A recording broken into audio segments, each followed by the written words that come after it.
Everyone, welcome to the CIC lecture today.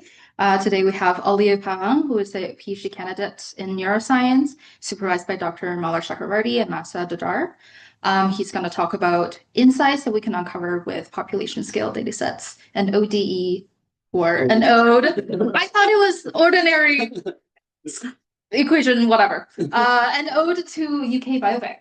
Welcome. Thank you for the introduction. So yeah, I'll just start ahead. So I wanted to share like what I've kind of found about working with UK Biobank and how it has powered my own research, but also the research of others. So yeah, I'll just start with a quick reminder of like basic research study design. So a lot of clinical data sets are retrospective studies. And so in these data sets, we first recruit cases and controls based on a set of inclusion and exclusion criteria that are pretty strict. We then retrospectively measure some risk exposure. So for example, if you're interested in cancer patients, you can measure if the people were smokers or non-smokers. And then you can kind of compare groups to see if there is an effect of the exposure. And so kind of like limitation of these studies is that the groups are really clean, but they are less representative of the population because of like this case control design. And so another alternative is to do these large cohort prospective studies. And so instead of recruiting cases and control, you just target a very large sample. And then naturally, some people will be exposed to some exposure like smoking or non-smoking. So it's kind of like a natural exposure experiment. And then you can measure some outcomes that you're interested in, like lung cancer or not. And so cohort studies are responsible for many of the discoveries in population health that we take for granted today. One of the most influential has been the Framingham Heart Study. So it started in the 50s with around 5,000 participants, but it's still ongoing today. And it was tasked with investigating cardiovascular health, and it's responsible for discovering a lot of the risk factors that we know very well today, like tobacco smoking, cholesterol, and blood pressure. Another example is the Nurses' Health Study. So they recruited 120,000 women nurses, and they acquired survey data.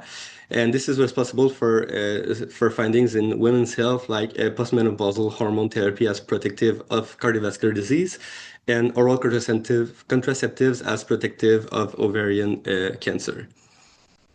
So these influential prospective studies have inspired the development of very large, ever larger biobanks, like in the United States, Finland, China, and Denmark. So these biobanks are really target the one specific kind of finding, which is finding the genetic correlates of different diseases. So most of these have really two types of data. So they have a blood sample for genotyping, and they have a healthcare record linkage. So this makes it particularly powerful because it's kind of like a passive data acquisition scheme, right? So anytime they get diagnosed in the hospital system, it gets transferred to this centralized database, and we get that information kind of in real time. But UK Biobank really distinguishes itself from the other biobanks just with the sheer amount of health phenotypes that they measured. So it does have healthcare record linkage, but it also have an immense breadth of biological health and self-reported measures. And so we basically know everything about these people, from the size of their left hippocampus to the amount of liver, to the amount of iron in their liver, to how many bananas they consume in a week, for example. And so we have all this data on around 500,000 participants at baseline, with around 100,000 participants with imaging data.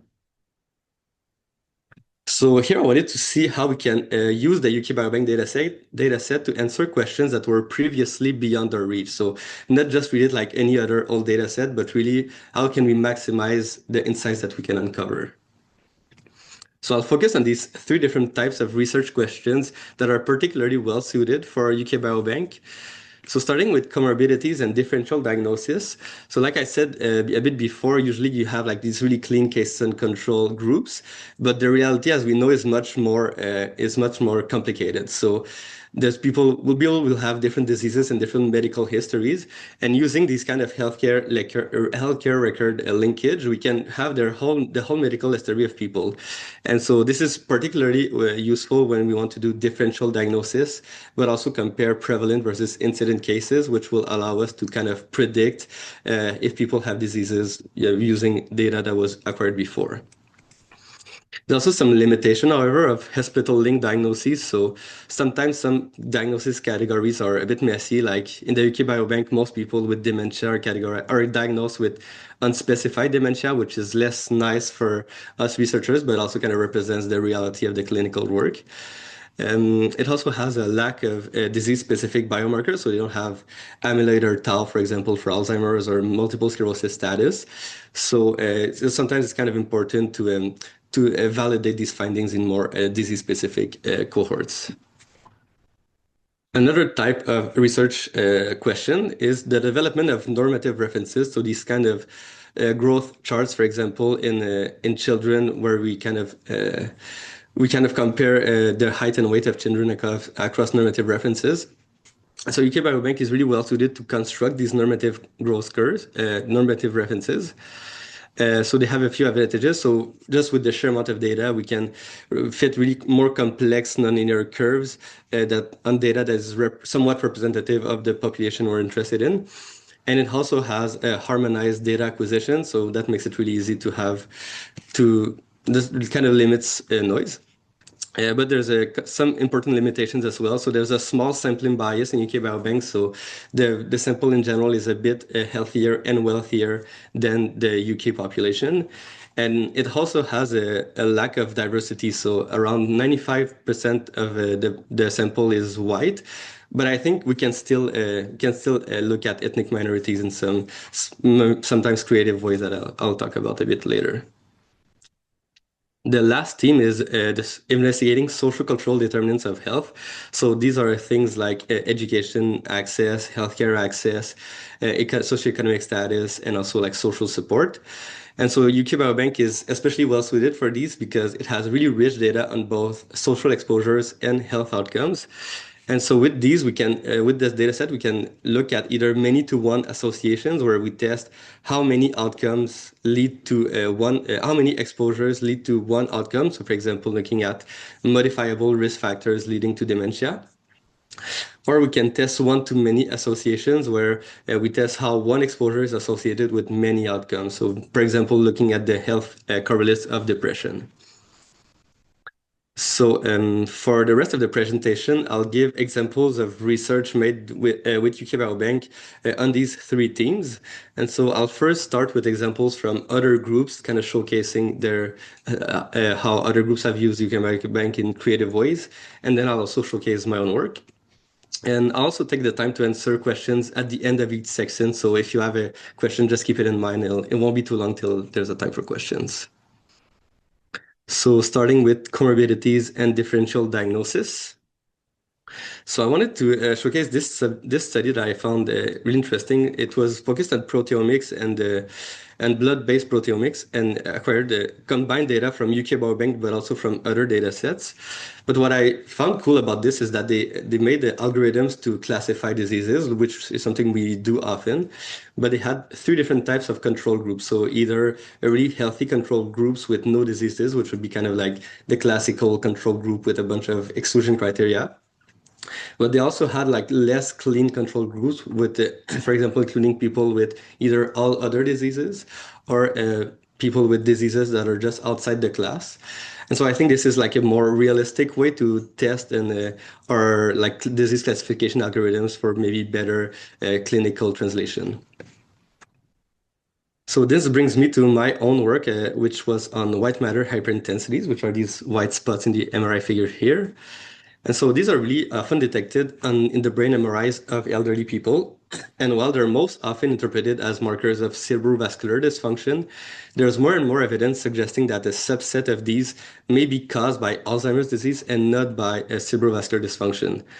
So this has obvious implications for treatment choices because, for example, if you decide to aggressively treat hypertension because of white matter hyperintensities, then that may be completely inefficient if they're instead Alzheimer's disease. So in this work, I really wanted to see if there is a way to differentiate cerebrovascular and neurodegenerative white matter hyperintensities in vivo. So this was kind of like the perfect question for UK Biobank of like a differential diagnosis of a biomarker. So white matter hyperintensities have a lot of pathophysiological heterogeneity because they contain various amounts of water accumulation, demyelination, inflammation, and axonal loss. And so here I hypothesize that white matter hyperintensities of cerebrovascular and neurodegenerative etiology will show different patterns of these pathophysiological elements. It's also been shown that white matter hyperintensities differ in their spatial patterning. So most studies differentiate between periventricular in red and deep white matter hyperintensities in blue. And so I hypothesize that maybe the cerebrovascular and neurodegenerative white matter hyperintensities will also differ in their spatial patterning. But I wanted to go above that periventricular and deep parcellation and find a maybe more optimal way of looking at that spatial patterning for this specific task. So obviously, like the gold standard way to look at pathophysiology is through a postmortem histology. However, because I wanted to really have a purely in vivo approach, I used these kind of novel microstructural MRI markers, which the UK Biobank has a lot of. It's actually a pretty good data set to look to for that kind of data. And so I had these 7 markers, which I broadly categorized as fluid sensitive, fibrous sensitive, and myelin and iron sensitive. And while these are less specific to any biological substrate, by combining their interpretations together, we can kind of get a sense of what's going on at the tissue level. So of course, I used UK Biobank, a subsample of around 32,000 participants. And like I said, the UK Biobank has pretty good microstructural MRI data. So we had a pretty sophisticated multi-cell diffusion-weighted MRI, as well as susceptibility-weighted MRI. But we didn't just want to estimate microstructure, but really pathophysiology, which we operationalize as the deviation from the expected healthy microstructure. So for example, we don't just want to estimate fluid content within white matter hyperintensities, but really fluid accumulation relative to what is expected in healthy white matter. So to do that, I used another thing that I've introduced, so normative references and modeling. So we did that at every voxel in the white matter. So if we take this voxel here, we first sampled the microstructural values of the voxels that were healthy, so they were not white matter hyperintensities. We fit a Bayesian linear regression model, and we can then compare these normative references with voxels that were classified as white matter hyperintensities.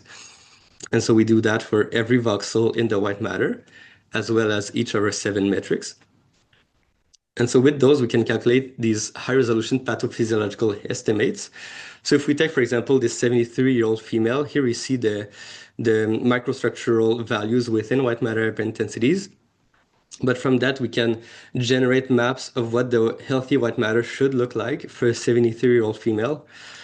And then with a simple z-score calculation, we can get this high-resolution pathophysiology maps within white matter hyperintensities at the subject level.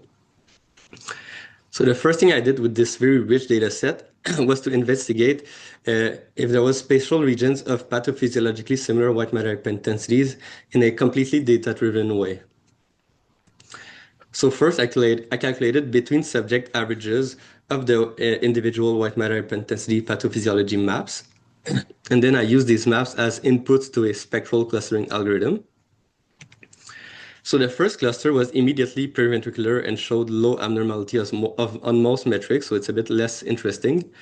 The second cluster was more periventricular, but also more posterior, so at the back of the brain, and it showed some evidence of fluid accumulation, fiber alterations, and myelin and iron loss. The third cluster was more deep, but also more anterior, so more in the front of the brain, and it showed a similar but even worse pattern of pathophysiology, so even more fluid accumulation, even more fiber alterations, and slightly more myelin and iron loss. So then I wanted to see if there was any spatial pathophysiological white matter hypertensive signatures in vascular and neurodegenerative disorders to kind of do the differential diagnosis part. So first I used the healthcare record linkage in UK Biobank to look at diagnoses. So here we have the effects comparing cases and controls of people with the diagnosis of ischemic heart diseases on all the white matter hyperintensity measures. And so here we basically see that there's low but significant effects that were tended to be higher in anterior white matter hyperintensities. Then for a stroke, we see moderate to high effect sizes, which again tended to be higher in anterior white matter hyperintensities. And for dementia, we see kind of the inverse pattern. So a lot more white matter hyperintensities in the posterior region. And then if we look at the specific pathophysiological markers, we see that FA is a lot more altered in a stroke and not altered at all in dementia. And then we see the inverse pattern for OD, which is a marker of sensitive to fiber disorganization. So it showed more alterations in dementia and less alterations in stroke. Of course, as I've mentioned a bit in the introduction, the dementia group is really not clean. So people with dementia here have a lot of unspecified dementia instead of purely Alzheimer's disease. So another way to look at more disease-specific metrics was to look at polygenic risk scores. So these index the individual genetic susceptibility to a disease based on the whole genome. And so here I used a similar case control paradigm comparing the bottom 50% of the PRS as the control group and the top 1% as the case group.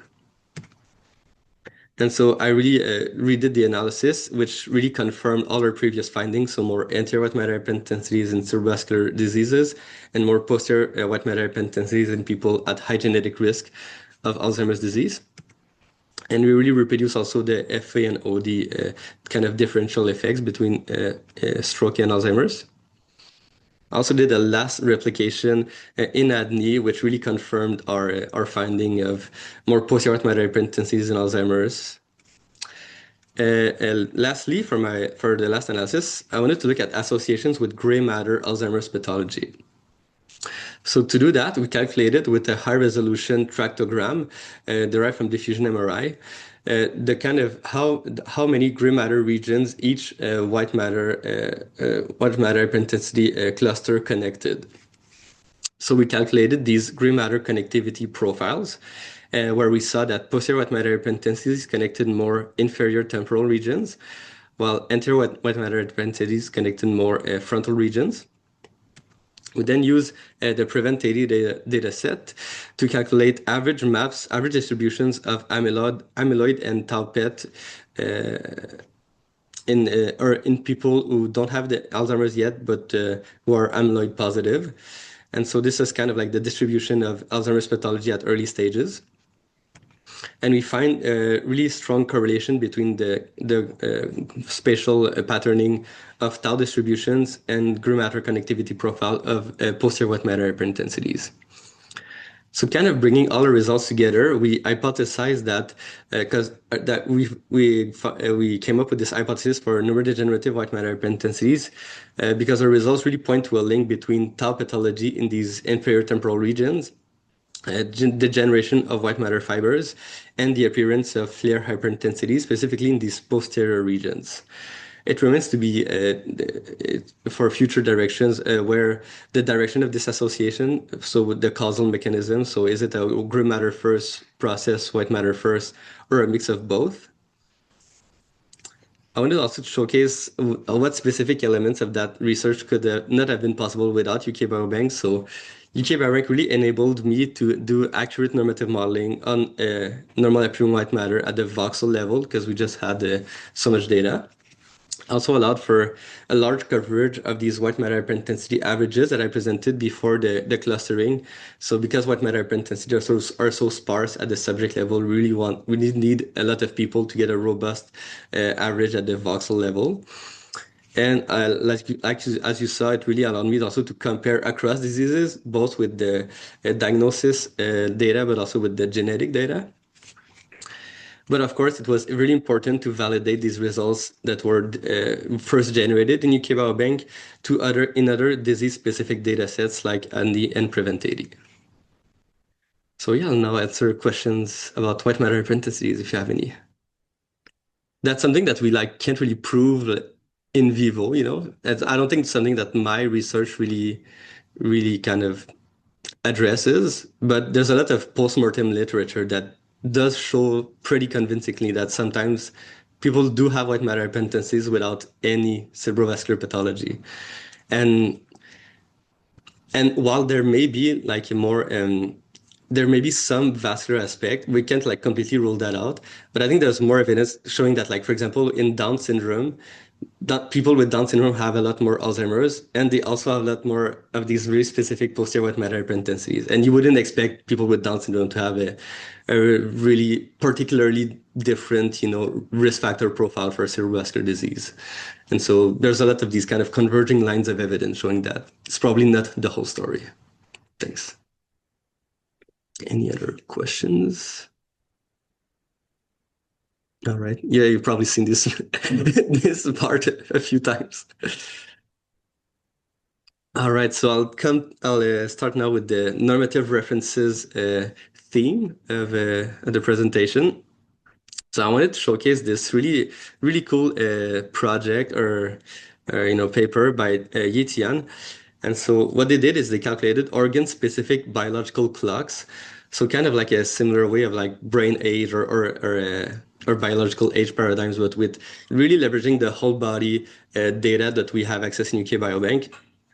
And then they derived these multi-organ aging networks showing how kind of the whole body is linked in aging. Showed, for example, that cardiac aging does influence brain aging in the specific direction.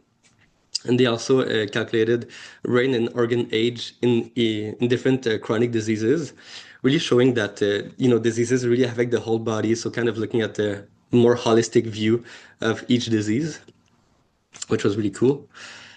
So this brings me to my own research, where I kind of extended the normative modeling at the voxel-wise level framework that I started in the white matter hyperintensity project, but this time applied it to the whole brain, trying to answer a slightly different questions of really focused more on the clinical translatability of a microstructural MRI. So microstructural MRI has been really useful in research setting, but has still failed to reach the clinical settings. So there's a lot of biomarkers that have been detected. So for example, for multiple sclerosis, this study found that fractional azeotropy in these white matter regions was predictive of future multiple sclerosis disability. And they conclude that this provides relevant information for developing more accurate predictive models that could help therapeutic strategies. In Alzheimer's, this study found that mean diffusivity in these cortical early amyloid regions was predictive of future Alzheimer's disease progression, which they say supports a role of metrics derived from diffusion MRI in tracking early changes in the AD continuum. For stroke, this study found that orientation dispersion within stroke lesions, so the same OD marker that I presented earlier, was sensitive to the change between a hyperacute to subacute stroke, which they say is of great importance in the treatment of infarction. And then the study found that quantitative susceptibility mapping values within subcortical gray matter regions was able to classify people with early Parkinson's disease. And so they say that this could be an objective neuroimaging marker for the detection of prodromal stages of alpha-synucleopathies. So like I said, despite showing a lot of potential in research settings, none of these biomarkers have been translated into clinical settings. So this led me to ask myself the question, why is clinical translation so limited if these biomarkers are as good as they seem?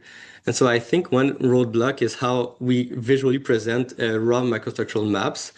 So if we take, for example, this 49-year-old female with multiple sclerosis, if we look at the FA map here, there's really nothing that strikes the eye about like some kind of abnormality or some kind of signature of multiple sclerosis that we could see.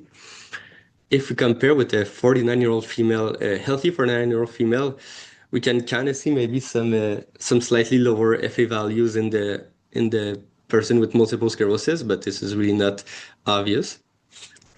So I think one of the biggest issues with these maps is that the contrast is mostly driven by the anatomy and not the pathology, which makes it really hard to the naked eye to detect any kind of abnormality or deviation from the norm. So it's also hard to disentangle normal age and sex-related processes from pathological processes. And so together it makes it really unintuitive to interpret raw microstructural values. So is an FA of 0.35 good or bad? The answer is that it depends on the specific part in the brain, and it depends on the age and sex of the participant. So of course, my solution is to instead propose abnormality or deviation maps, where each voxel is expressed as a deviation from a healthy norm. And here we can clearly see now that the participants with MS did have a really low FA values in a lot of white matter regions, which makes sense with the diagnosis. So to establish these norms, I use really the healthiest of the healthiest UK Biobank participants. So I had around 8,000 healthy participants without any lifetime diagnosis on endocrine, circulatory, behavioral, nervous, or metabolic disease. Then I won't go to too much detail on the specific modeling, but I model age and sex as important covariates, but also some more methodological metrics, which allowed me to remove some more methodology-driven noise. For example, CSF partial volume effect, which is really important in these kind of lower resolution diffusion MRI acquisitions. So with all these normative models, these around 3 million normative models, I was then able to go from the raw microstructural map, generate a whole brain map of what the healthy microstructure should look like in the mean and standard deviation, and then of course calculate these z-scored deviation maps. So I'll go through a few examples of how this whole process can really help at the single subject level for diagnosis and prognosis, starting with multiple sclerosis. So multiple sclerosis is really marked by white matter lesions that look really similar to white matter hyperintensities. And so it's usually diagnosed with FLAIR images. So if we look here, comparing these two participants, they seem to have similar amounts of white matter lesions. And then if we look at the microstructural maps, comparing these two participants, again, it's hard to there's nothing that jumps to the eye in terms of differences between the two. But if we look at the deviation maps, actually, we see that these two subjects have really different patterns of pathophysiology. So if we zoom in on the mean diffusivity marker, we see that the subject on the top has the abnormality really contained within the lesions, while the subject on the bottom has a really widespread higher MD than is expected, which could indicate early inflammation that could lead to the formation of new lesions. And so this was really revealed by not only the microstructural MRI, but the abnormality maps. Next, an example for Alzheimer's disease. So this subject was diagnosed with Alzheimer's 3 years after the MRI visit. So it was an incident case. And again, if we look at the MD marker, we can clearly see elevated MD in this medial temporal lobe region, which, as we saw in the introduction, is a kind of an expected biomarker at that stage of Alzheimer's, which we can now clearly see using the deviation maps. For example, for a stroke, so this subject was diagnosed with a stroke 2 years after the MRI.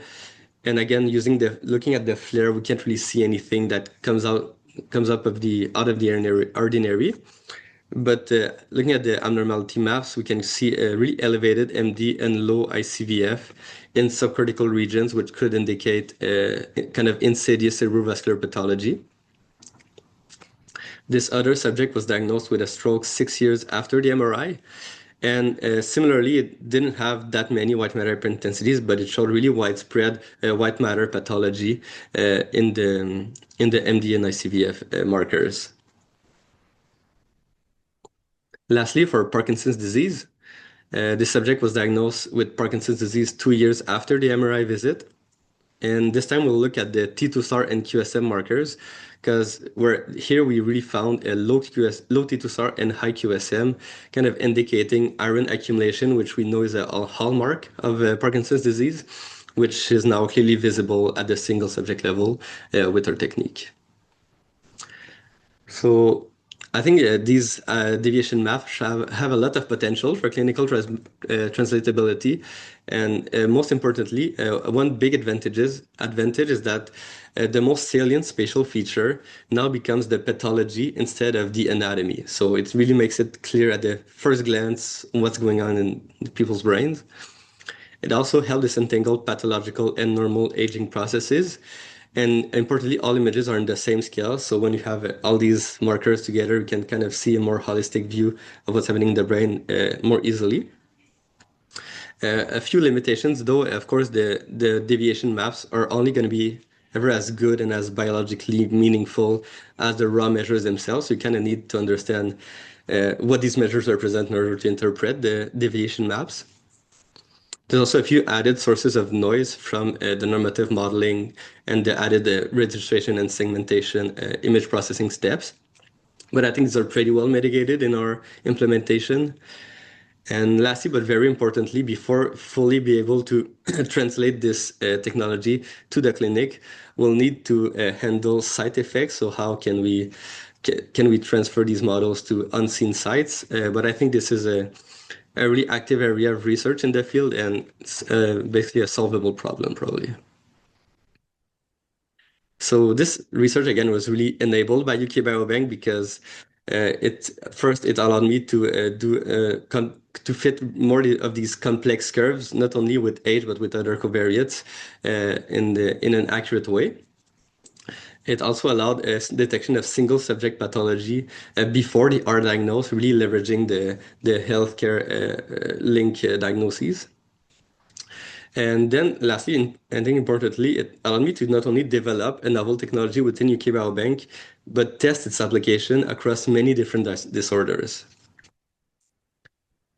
So yeah, another time for a question on this project, if you have any. Yes, Lena. Like say you're selling this to a clinician, how can they define the population of it? So say you're the healthiest community, then how do they know what's their population? That's a great question. Yeah, I think like in an ideal world, every country would have its UK Biobank, you know what I mean? So we can kind of like better understand like the differences between countries, for example, in terms of ethnicity, for example. I think ethnicity would be like a big covariate of interest that we should add, like maybe given like more and more data coming out in the coming years. But I think kind of in general, healthy remains healthy. Like a healthy brain kind of looks probably similar across different countries, right? So that would be my answer. Say you're sort of doing like ideally in an ideal job, like collect so much data from the entire world. Do you think you would lose data? Like say you're collecting and you're doing this learning model from the whole world, and then you specifically want to look at like one very small population. Still like the those. Yeah, I see what you mean. Like across different, communities of people, there's obviously going to be like some different lifestyles and stuff like that, right? But I still think like a healthy brain remains a healthy brain and kind of probably looks similar in many different regions of the world. I think really like genetic biological background will impact what is healthy in different people, which I think is important to take into account. But I think also the reason why I like really constructed these norms on the healthiest of the healthiest is that if we just construct these norms on like the average population, like the whole population, maybe let's say you're average, but maybe the average person is not that healthy, you know what I mean? So for a specific goal of detecting pathology, I think it's more like representative or more like some better methodology for this specific goal to use a really, really healthy reference, which kind of makes us more sensitive to detect deviations from that. I hope that answers the question. Thanks. Yep. What do you know about these healthy people? Are they like on average younger? Definitely. Bank, or they have less white matter hypertensities, or their cortices thicker?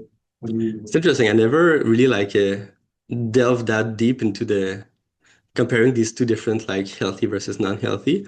They're definitely younger, but we still somehow have some 80-year-olds who never had diagnoses in their life. I don't know how that's possible, but there's still a few of them, so there's still like some representation at the later end of the age range. But that's definitely interesting. I think that's I think like Is the male-female balance like down the probably more females, but I would need to double check that. Yeah. Well, it's something worth looking into because that's also interesting data too.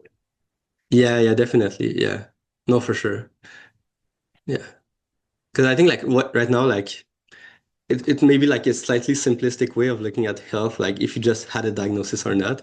But if, like I said, you want to really like look at the healthiest of the healthiest and base our normative references on that, then maybe it's worth it like going into these more like, do they have white matter hypertendencies, exclude people with high blood pressure specifically, or more white matter hypertendency, stuff like that. So yeah, it could be a future direction for sure. Yeah, thank you. Apart from the diagnosis itself, how good are these models predicting symptom alterations? Because they manifest different. Yeah. I mean, that's something that's like the obvious next step, because a bit like I mentioned, like you really don't have any specific, disease specific data on different diseases in UK Biobank. But I actually I've transferred this model to ANI, so I will definitely like look at it through ANI. But I think like the really like innovative aspect of that work is the single subject prediction, because I think like, if you just look in a research perspective, like you do like associations at the group level, these associations are going to be there whether you use raw microstructure or the z-score maps, right? The z-score maps are kind of act as like a denoiser, which allows humans to interpret the microstructural data better. But linear models will be able to detect these associations, whether it's visually interpretable for us or not. Yeah, hope I answered your question. Yep. Yeah, I was just thinking that what you said about how most of these people are young and don't have a diagnosis, and by 80, there's like one guy who doesn't have a diagnosis. So do you think that like in an ideal world, you check in like 5 or 10 years and see if the people who were considered healthy controls went on to have a diagnosis, and then like update based on like take them out and update? Yeah, that's a good point. And that's a bit like what that approach also wants to solve, because people can have like kind of insidious diseases that haven't been diagnosed yet. But I think like there tends to be multi-morbidity, right, across people. So like people who end up having dementia usually have had like a lot of them will have had some other cardiovascular diseases, for example. So I think by kind of doing this approach, for sure there's going to be some, you can't, if there's something, because by definition you're saying like we can't really detect this if there's a disease at this point because it's kind of insidious. But I think like they're kind of drowned out by the really healthy signal from probably most of these people, right?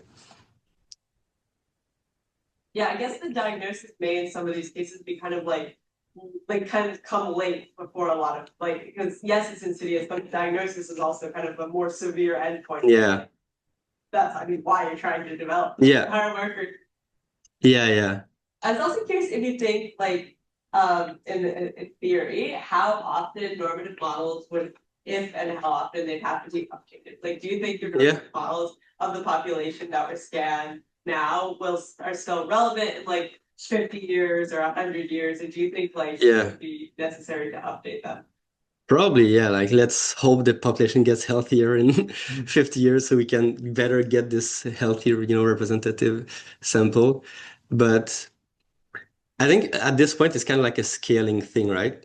You know what I mean? Like the overall, I think my approach is really like the critical part of my approach is that it's voxel wise, and then the contrast becomes, but then you can kind of like mess with the thresholds of the visualization thresholds and can kind of better see like subtle deviations, right?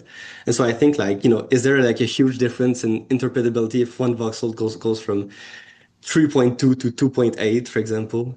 I don't think it's super critical, but definitely could have some amount of impact for sure. Yeah, if you look at it, that argument that you're looking at just at 0, so -3, we look at like threshold of 1, threshold of 2, and categorize risk. With that, Yeah. For example, would you be able to, in a stepwise manner, build models at prediction age of when symptoms might start? I don't know if that makes any sense. Yeah. With based Yeah. then age of onset. Yeah, I know what you mean. There's kind of like there's a whole more philosophical thought that like it's really these extreme deviations that lead to disease. So probably like the middle range of the deviations are probably healthier, and then like above two standard deviations, that's when it becomes more predictive. That's something that's like, yeah, exactly. That's something that I've actually done in that project too. Just doing some case control kind of designs, look at like if these single subject predictions are kind of hold at the group level, which they do, but I think that still remains to be proven. There's like Andrew Marquand's group in the Netherlands who kind of pioneered this whole normative model. That's something they really believe in, but I haven't seen like hard proof that the extremes are more predictive than the middle part of the deviations. Yeah. All right. Any other questions? Yeah. So how confident you are like bring those maps, abnormal maps into clinic, like predict disease, because what you did is like you know the patients and like Parkinson or stroke, and you found the abnormal maps. So can you use the maps like to diagnose people with disease or Parkinson's? Yeah. My question is like how confident you are? Yeah, well, I think like, the answer is that like the signal that's in the raw microstructural maps will still be there, but more interpretable in the deviation maps, right? And so I do think that like there's a lot of research that has shown, for example, in Alzheimer's, which I know your group does a lot, like the mean diffusivity in the cortex as becoming like more and more of a biomarker, right? And so it has kind of been established, right? But so I think the deviation maps would just like make it detectable for us, mere humans, instead of algorithms, you know what I mean? But but yeah, I think like every disease will be so heterogeneous, you know what I mean? Like it may work in some cases, and then somebody may have like really low MD in their medial temporal lobe and still develop Alzheimer's. Like it's never going to be a perfect solution for sure. And it's something that I've actually like really noticed because I obviously like scrolled through a bunch of cases, found these, but it's kind of, you can really see how heterogeneous people are who have the same kind of diagnosis. Yeah, yeah, exactly. Like hopefully one of them will be more sensitive, but yeah. All right, thank you. I'll start with the last theme. So sociocultural determinants of health. I think this study was pretty interesting. So they kind of compared if either environmental exposures or genetics were deadliest or were more predictive of early mortality. And they found that what they call the exposome explained around 17% of premature mortality, where genetics, at least in the way they did it there, explained only 2% of mortality, kind of showing that the exposome may have a more impact as it is today. And the graph on the left kind of shows the typical exposures that we know are bad for you, like low socioeconomic status, tobacco use, but also interestingly, depression and stuff like that. And on the graph on the right, they compared how much of each disease was due to environmental exposures or genetics. And they found that some diseases were a lot more genetic, like breast cancer and a lot of dementias and Alzheimer's, for example. Whilst diseases like chronic liver diseases or COPD were a lot more due to environmental exposures, which I think was an interesting study. But my study on that theme will really be about gender, and specifically continuous gender definitions and its associations with brain and body health. So in this study, a few definitions. First, I really refer to sex as like the biological chromosomal sex of people, which is defined as, in this case, as a binary variable. And then gender, on the other hand, encompasses many different fundamentally continuous constructs, which include not only gender identity, but also gender roles, gender relations, and institutionalized gender. So gender can really be seen as a sociocultural determinant of health because it really interacts with all of these other sociocultural determinants of health. And for example, I have a cardiovascular disease example here. So of course, we know that men experience more cardiovascular disease than women. But for example, there's also some gendered effects in the kind of healthcare they receive. So a lot of women, it's been shown that if a woman has the same or even more severe symptoms as another man, they'll receive on average less treatment for those symptoms with cardiovascular disease. So this is really an example of a gendered effect on disease. And so in this study, I wanted to see how does femininity and masculinity impact brain and body health. So there are different ways to measure gender. Historically, they've been more a questionnaire based, which requires an a priori determination of masculine and feminine traits. But this, of course, may lead to stereotype. And so here we see, for example, real world example of the Ben sex role inventory, which was often used before, which has the feminine traits as, for example, gentle, yielding, and masculine traits as aggressive and athletic. So this type of questionnaire-based approach is more prone to biases. So as a kind of response to this, there's been this emergence of more data-driven gender scores, which is a similar approach to biological age paradigm. So, but instead, they take predictors related to personality, psychosocial, and socioeconomic factors, for example, and with those, they predict the biological sex of participants. And then in that paradigm, the probability of classification is representative of the gender score. So, for example, the algorithm predicts with 70% probability that you're a male based on your set of predictors. That means that whatever set of predictors used as input are 70% masculine. And so this really quantifies how each individual aligns with the sex type behavioral patterns in the sample.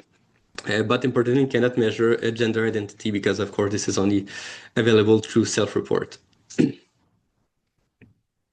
So an example here of how gender scores have been used to detect the health implications of gender. So here they looked at the acute coronary syndrome, and while they didn't find any sex effects, so men and women had similar amounts of ACS, they found that both males and females with more feminine characteristics had higher prevalence of ACS. However, this is only made for a few diseases. So there's really a scoping understanding of the gendered associations with health that is missing currently, which is what I aim to address here. So of course I use UK Biobank data, this time the kind of baseline sample with around 300,000 people. So I had 79 variables as inputs to my gender score, which were related to diet, lifestyle, social, and socioeconomic factors. I used a more kind of complex nonlinear machine learning models called CatBoost, which predicted chromosomal sex with a really high accuracy with an AUC of 0.929, which means that there's a sort of gender-related signal that was reconstructed. So this was done using 5-fold cross-validation repeated 25 times. And what we coined the index of gendered life domains, or IGL, which is simply our gender score, was the average of the out-of-fold sex classification probabilities. So here we can see the IGL distributions by sex, and so as we would expect, most females have more feminine IGL, while most males have a more masculine IGL. But we see these really long tails in the distribution, showing that there's still variance in gendered behaviors within sexes. I also use this slightly stereotypical but still useful color scale. So throughout the presentation, like dark blue and dark red will be sex of males and females, while this light pink to light blue color spectrum will be the feminine to masculine IGL spectrum. So using machine learning interpretable techniques, we were able to detect what does the algorithm consider to be masculine and feminine traits. So without going through all of these, we basically see that masculine traits include more calorie-dense diet, more substance use and vigorous activity, more sexual relations, and more paid work, for example, with length of work week and higher education. While feminine traits include more vegetable and water intake in the diet, more skincare and moderate activity instead of vigorous activity, more social activities, and a more caregiving role. We also reconstructed a lot of nonlinear effects that I won't go into detail, but just know that some of these directions represent somewhat simplifications of more complex nonlinear effects. Importantly, these are made in the whole sample, which may not represent gender dynamics in ethnic minorities. And so what I do to investigate those is that I looked at white, Asian, and Black individuals in the UK Biobank, and then I matched them on age and income to really have comparable groups. Of note, also the Asian group here is mostly composed of Southeast Asian people. And so that matching allowed me to have identical groups of identical sample sizes, which makes them really easily comparable. And we see, for example, that the sample of white individuals had higher accuracy, which showed that overall there's more gender dynamics in white individuals. And so this is how each predictor was different across ethnicities, but there's a lot of data, so I'll just summarize quickly. So we see more gendered effects in white individuals, specifically for paid work and social activities like pub and family visits. In Asian individuals, we see more gender dynamics in skincare and substance use. And in Black individuals, we see more gender dynamics in sexual relations and beef consumption. So then going back to the kind of cohort-wide gender dynamics, we looked at associations with health outcomes. So again here, so all the blue dots represent significant effect of gender of IGL in diseases in males. So the blue dots are a significant effect in males, and the red dots are a significant effect within females. So we always did this kind of segregated by sex approach. And so I'll just go through a few examples here. So for mental health diagnoses, we see that on average, oh yeah, I forgot to mention that the kind of bar graph on the top left shows the amount of significant diagnoses for males and females in each direction. So overall, we see that mental health diagnoses are more prevalent in sex IGL incongruent people, so masculine females and feminine males. And this was the case, for example, for schizophrenia and bipolar affective disorder, which we hypothesize may be due to, people in psychosis may lose touch with reality, which may make them less susceptible to social pressure to conform to gender norms. But when we look at depressive episode and anxiety disorders, we see that it's specifically more prevalent in feminine males, but not in females at all, which we hypothesize could mean that feminine males may experience more social rejection, or simply they may be more prone to report emotional difficulties. In the endocrine metabolic category, we see that people with diabetes, we see more influence of a more masculine IGL with people with diabetes and obesity, which may be because of the masculine calorie-dense diet or an alcohol consumption. For musculoskeletal diseases, we see that most are in the feminine direction, but there's a few that are in the masculine direction. For example, gout, which may be due to masculine alcohol consumption, of course. But like I said, most of them are in the feminine direction, including osteoporosis and arthrosis, which may be because of the feminine physical activity patterns, which included more moderate versus vigorous activity, which may lead to musculoskeletal vulnerability.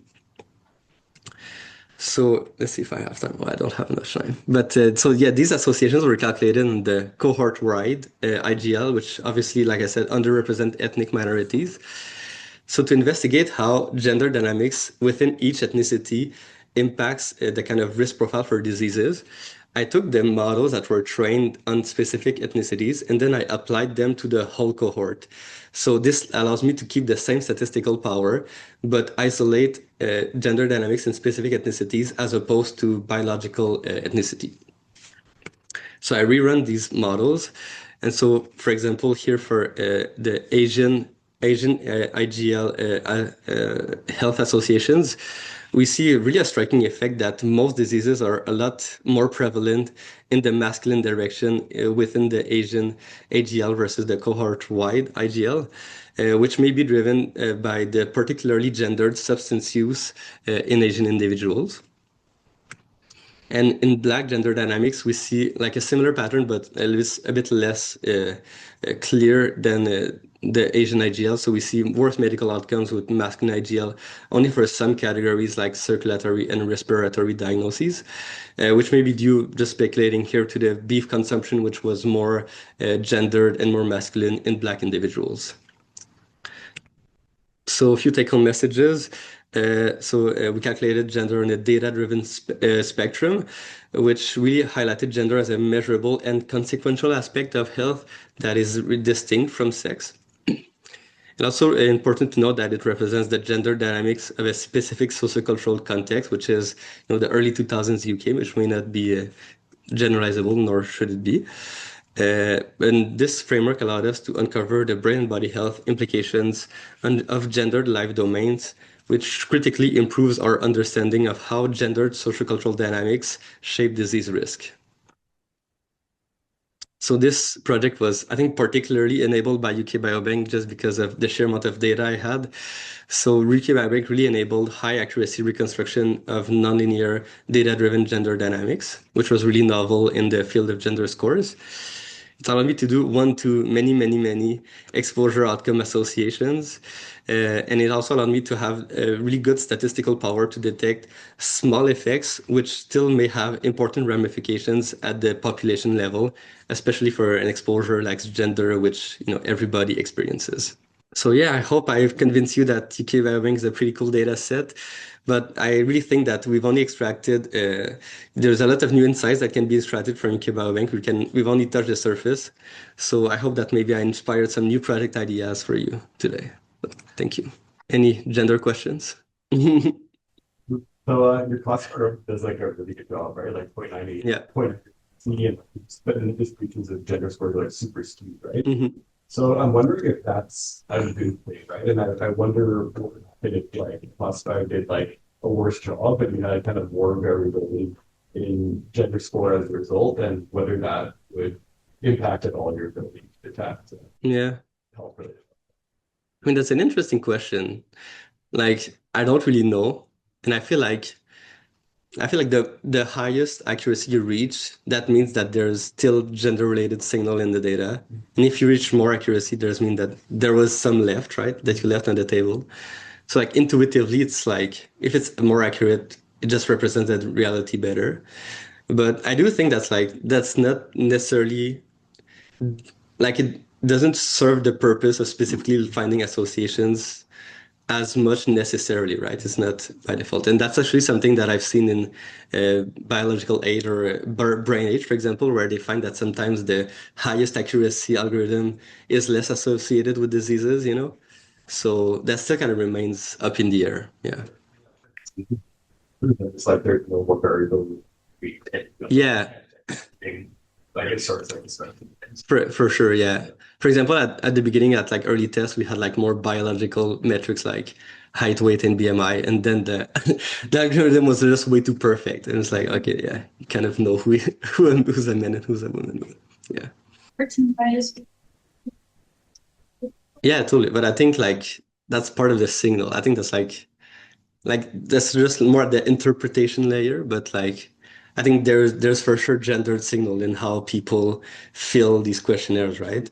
But I think that's more like something that I'm interested in, more than like something that's noise, you know what I mean? You can't figure out that. No, of course not. Yeah, no. Which like it's interesting. Like we find that like I think there's a lot of results in my stuff that like really converges on more feminine males and females having more kind of help-seeking behavior. for example, if we look at like taking medications, we see that all medications are in the feminine direction. So even though like a lot of diseases are in the masculine direction, so it's really definitely like help-seeking behavior is way more feminine. And so this kind of personality, attributes could also impact how you fill the questionnaires. It's like directly related to that. Yeah. I was thinking about that while you were talking about your normative model of the healthy control. If that's true, what does it say about your population? You mean in the gender project? Yeah, so if all the help-seeking behaviors are really pushed towards the feminine side, Mm-hmm. Is your population from Project 2 affected by people's ability to find help-seeking behavior? Or Yeah, you think the people's yeah, okay, that's interesting. So you're thinking that the healthy sample is more feminine in the It's either is that what you're saying? feminine or it's full of men who just haven't disclosed or gone to doctors. Oh yeah, for sure. I think that's like you can't like Yeah, no.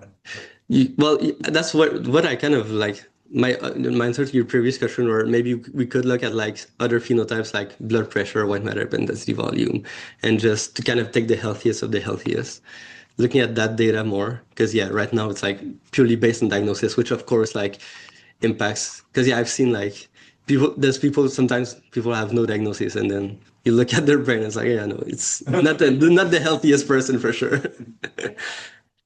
Yeah. I was thinking, most of the time that I use Alzheimer's disease to rule out, right? And 20% out. We asked for an MRI to see if they were moving faster disease. Mm-hmm.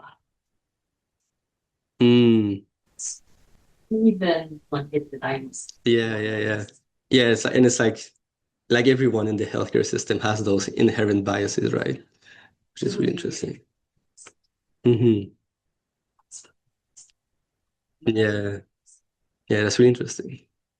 Mm-hmm. I think Walter, you had a question back there. What other neurodegenerative diseases you think would be affected by these gender variables, like masculine? But it's interesting for neurodegenerative diseases, we didn't find many effects, which I would have kind of expected. But for Alzheimer's, for example, there's no significant, no trend effects, and yeah, in the nervous. If I go back, like in the nervous category, like here we see like effects for migraine and sleep disorders, but no like neurodegenerative, and I don't think that's because of a lack of power. Because when we look at like the specific graphs, you see there's no trends. So that's interesting because of the environmental, like the diet. Yeah, definitely. I think maybe like there's like positive and negatives in both like the super feminine or super masculine, lifestyles. So maybe they balance each other out. Who knows? Yep, Janice. Yeah. For example, if you're in question like not at all feel like Yeah, for sure. All right, go back. So some of them, for example, here you see that like how your family relationship satisfaction, it goes from like extremely unhappy to happy.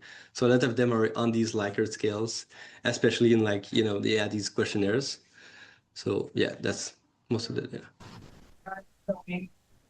Like answer on those kind of scales and then come and scale the rest of their net. Yeah. Probably, yeah. Sounds like an interesting UK Biobank project. I think that's the perfect end, actually. We're like a bit over time, but yeah, thank you, everyone.